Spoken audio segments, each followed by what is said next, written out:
It's raining today here at the coastal. We have a slight respite for a few minutes. We have to be happy when it rains in Eretz Yisrael. It's a great blessing, and especially sitting here next to the coastal, the place of the Mikdash, which is the source of all blessing in the world. In Birkas Hamazon, when we have after we finish the meal, we thank Hashem by saying Birkas Hamazon. And we thank Hashem for the food, and then we thank Hashem for the land, and then we thank Hashem for Jerusalem, and then we thank Hashem for the base of Mikdash. The idea here is that we have to go to the source of the blessing, and we go back to the land, and then we go back to Eretz Yisrael, and then we go back to the base of Mikdash, because all blessing comes from here. All blessing travels to the world through this place, and we learn for the rebuilding of the base of Mikdash very, very quickly. Amen. Kain Tirat Son. In Hallel, towards the end of Hallel, David HaMelech recounts the difficulties he had in life, the enemies he faced, the challenges that he had to endure. And amongst them, he talks about Kol Goyim Savuni. Kol Goyim, all of the nations of the world, all of the Goyim surrounded me and caused me the greatest distress. Right? B'Shem Hashem Ekra. But I still continued to call out to Hashem. Right? And we say, Savuni Kedvarim. They surrounded me like bees. And also we mentioned, Ke'esh. They were burning me like fires. And this analogy that David HaMelech offers of bees and fire, it's a very, very fascinating analogy if you think about it.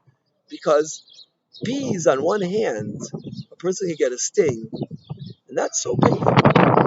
It's so painful to get a bee sting. But at the same time, when we sit on Rosh Hashanah at the Suda, and we dip our chal into honey, and we ask Hashem for a sweet year, it's specifically the honey that sweetens. It's the paradigm. It's the ultimate sign for a sweet year is honey. So, on one hand, the bee stings are very, very painful. I remember when we were in camp, my brother got bee stings right next to his eyes, and he had very, very bad allergies. And he was walking around with his eyes, the place his eyes puffed up. It was the saddest sight you could possibly imagine. Right? And bee stings are very, very, very painful. Whoever's gotten one themselves. Yet, the most painful experience in life, the things which we think there's no way there could be even the slightest iota of good in the situation. A person gets run over by a car and pronounced dead. This seems really, really bad. Yet, as I say so often, this was one of the greatest kindness that Hashem ever did for me.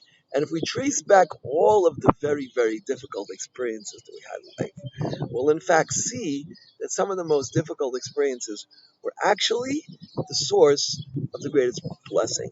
This is the way Hashem runs the world. And this is true about the bees, and it's true about the fire.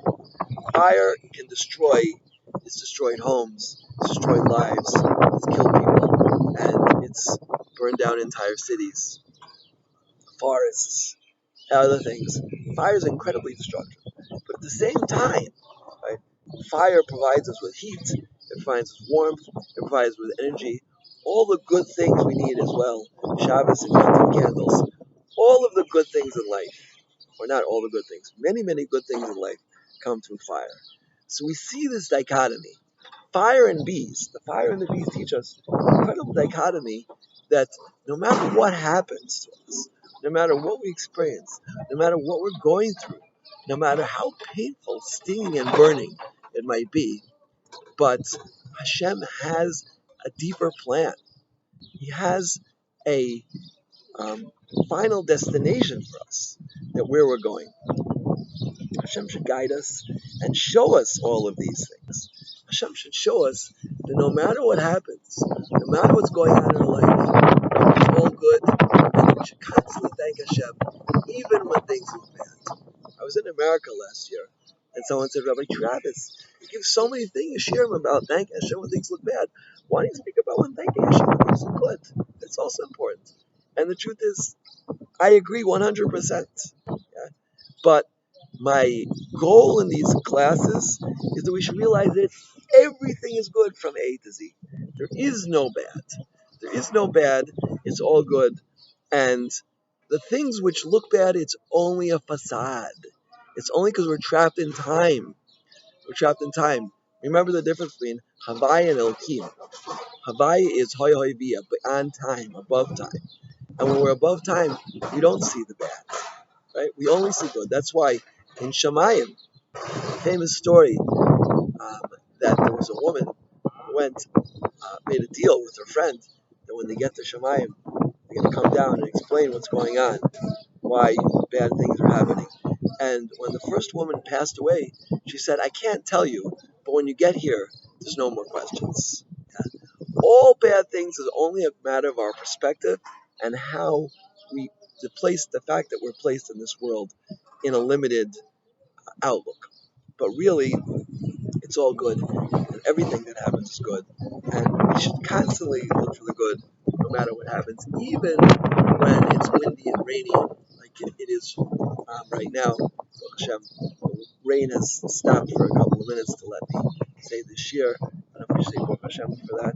Rain in Eretz Yisrael is a great blessing, but Hashem has suspended the rain for a couple of minutes so that I can say this class.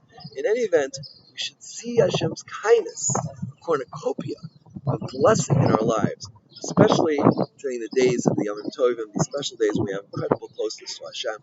Hashem should help us see His kindness and recognize it and live it. Amen.